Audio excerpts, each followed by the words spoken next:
අහිර පළාතේ උපාධිධාරී ගුරුවරුන් බඳවා ගැනීම සඳහා පසුගිය 2014 දෙසැම්බර් මාසේ 27 වෙනිදා විභාගයක් පවත්වනු ලැබුවා. එම විභාගයට 14000කට වැඩි සංඛ්‍යාවක් පෙනී හිටපු අතර 4097 දෙනෙක් එම විභාගයෙන් සමත් වූ බවට මේ වන විට දැනුම් දීලා තිබෙනවා. නමුත් ප්‍රශ්න තිබෙන දැන් අවුරුදු 1කමාරකට වැඩි කාලයක් ගත වෙලා තිබෙනවා.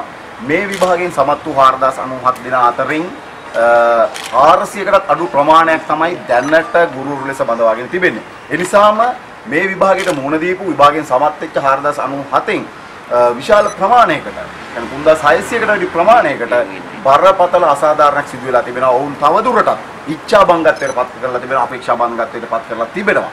ඒ නිසාම බස්නාහිර පළාත් උපාධිධාරී ගුරු විභාගයේ සමතුන්ගේ එකමුතුවත් එවැගේම ලංකා ගුරු සේවා සංගමයත් ඒකාබද්ධව මේ වන විට මේ ගුරුපත්වීම් දිනා ගැනීම සඳහා මේ ගුරුපත්වීම් ලබා ගැනීම සඳහා ක්‍රියාමාර්ග ගණනාවක් ආරම්භ කරලා තිබෙනවා. අපි පසුගිය 18 වෙනිදා කොළඹ ගම්පහ සහ කළුතර දිස්ත්‍රික්ක තුනේදී පෙත්සමක් අත්සන් කිරීමේ ක්‍රියාවලියක් ආරම්භ කළා. ඒ වගේම අද 20 වෙනිදා අපි මානව හිමිකම් කොමිසම සභාවට මේ අසාධාරණ ලක් වූ උපාධිධාරීන් සමග පැමිණිල්ලක් ගොනු කරා.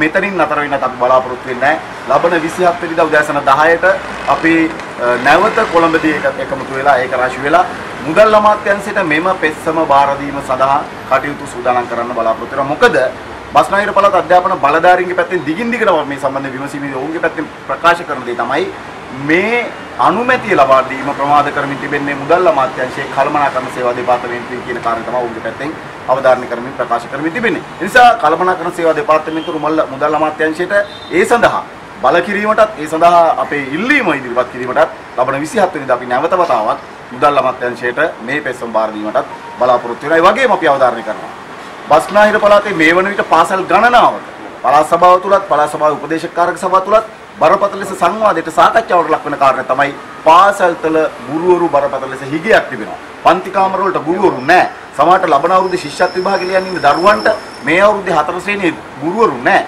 අනිකුත් උසස් පෙළ විභාගෙ ලියන දරුවන්ට ගුරුවරු නැහැ. සාමාන්‍ය පෙළ විභාගෙ ලියන දරුවන්ට ගුරුවරු නැහැ. පසුගිය දවස්වල විදුහල්පති විභාගයෙන් 700 ගණනක් සමත් වුණා. ගුරුවරු 700 ගණනක් විදුහල්පතිවරු ලෙස මේ වන විට පත් කරලා තිබෙනවා. ඒතකොට ඒ අනුව 700කට වැඩි පුරප්පාඩු තියෙනවා. ඒ වගේම තවත් විවිධ හේතු මත බස්නාහිර පළාතේ ගුරුවරුන්ගේ විශාල පුරප්පාඩු ප්‍රමාණයක් තිබෙනවා. වහාම මේ සම්බන්ධයෙන් අනුමැතිය ලබා දීලා බස්නාහිර පළාතේ උපාධිධාරී ගුරුවරුන්ගේ ගැටලුව විසඳන උපාධිධාරී ගුරු විභාගයේ සමතුන්ගේ ගැටලුව විසඳන අතරම බස්නාහිර පළාතේ දරුවන්ගේ ගැටලුවත් විසඳිය යුතු තිබෙනවා. මොකද ඔවුන්ට ගුරුවරයෙක් පන්ති කාමරයට ලබා දිය යුතු තිබෙනවා. ඒ වෙනුවෙන් තමයි අද අපි මානව හිමිකම් කොමිසම සභාවේ පෙත්සම ගොනු කළේ. අපි බලාපොරොත්තු වෙනවා කඩිනමින් මේ පෙත්සම විවාහ කරලා මේ 4097 දෙනාට සාධාරණීකරණය කරන්න මානව හිමිකම් කොමිසම සභාවට පැත්තෙන් කටයුතු කරાવી කියලා. ඒ වගේම ඉදිරියේදී මේ උපාධිධාරීන්ගේ පත්වීම් ලබා ගන්න අතුරු ඒ පත්වීම් ලබා දෙන තුරු අපි මේ සටන මේ අරගලය අඛණ්ඩව ගෙනියනවා කියන කාරණයක් අවධාරණය කරනවා. දැන් මේකදී වගඋත්තර කම හැටි කවුද නම් අපි විශේෂයෙන්ම නම් කරලා තිබෙන්නේ බස්නාහිර පළාත් අධ්‍යාපන බලධාරී.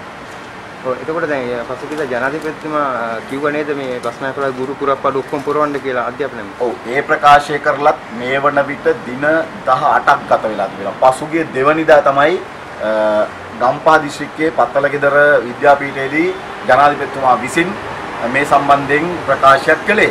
ඒකත් හුදු ප්‍රකාශයක් පමණක් බවට පත් වෙලා තිබෙනවා. ඒ ප්‍රකාශයේ ක්‍රියාවට නගන්නත් දින 18ක් ගත වෙලත් අසමත් වෙලා තිබෙනවා. විශේෂයෙන්ම බස්නාහිර පළාතේ බරපතල ගුරු හිගයක් තිබෙනවා. ඒ නිසා බස්නාහිර පළාත් අධ්‍යාපන බලධාරීන් සහ මුදල් අමාත්‍යාංශ බලධාරීන් වහාම කඩිනමින් මේ සම්බන්ධයෙන් තීරණයක් අරගෙන මේ පත්වීම් ලබා දීමට කටයුතු කළ යුතුයි. නමුත් එවැනි කඩිනම් කිරීමක් එවැනි ආදිසියක් අපිට පේන්නට නැහැ.